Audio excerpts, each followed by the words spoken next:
Hi, my name is David Redding and I'm here today to talk to you about the latest Apollo drilling results.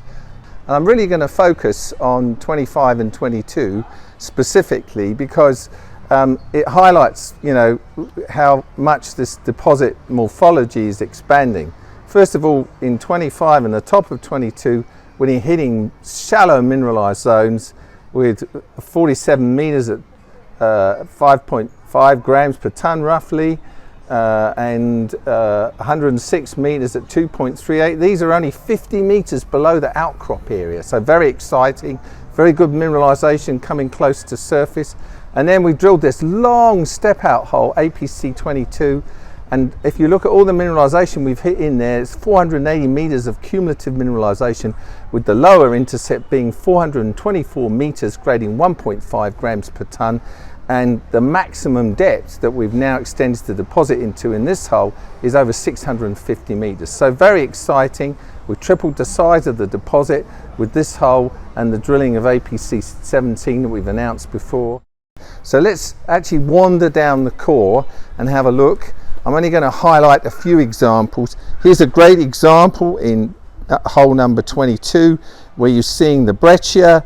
In the breccia matrix is some chalco, but there's these carbonate and quartz veins coming through the system and bringing in more gold mineralization. So the lovely thing about 22 is you've got a combination of copper mineralization and later gold mineralization coming in with the veins, and that's clearly seen on there with that sphalerite there. You see that there.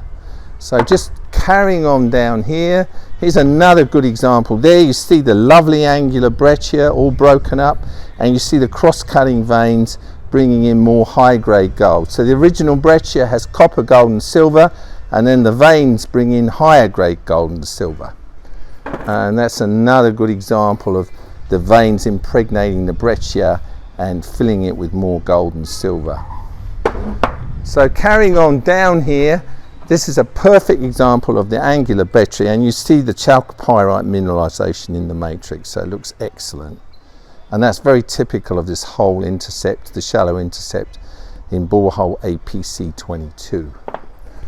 So now I'm going to show you some of the deeper mineralization in this borehole. So we're walking down here to a deeper intercept. The lower intercept I showed you on the map, and now you can see we keep picking up this zone of depth with a nice black sphalerite, the nice galena. It's about 60 or 70 meters wide. It's really high grade. It's got some chalco in as well, but you can see all the carbonate veins coming into it here. And that's a really good example of that. And here's some more examples of that up here. So again, these are what we call the carbonate base metal veins. You've got carbonate, sometimes quartz, but you see all the black minerals in there are sphalerite, they're marmotite. And you see there's also a bit of galena in there when I put it in a certain way, and of course there's chalco as well. So lovely mineralization, all carrying gold. I'm now going to have a look at the shallow intercept in 25 just to finish off this little discussion.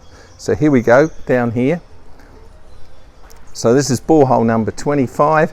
Which was drilled underneath the outcrop, and I'm simply only going to show the great copper mineralization in this hole. Lovely chalcopyrite, really well developed. You can see it in these samples here. That's all chalco in the matrix of the breccia. Absolutely superb. Look at that. You can't get better than that. That's lovely. And here you can see a later carbonate vein also containing or hosting quite a bit of chalcopyrite in there. So in summary, what have we looked at today? We've looked at shallow mineralization, outcropping at surface, and we've drilled directly beneath it with high-grade gold and copper. And we've also shown you at depth long intercepts in the breccia, which include high-grade gold zones related to carbonate base metal veins. Thank you.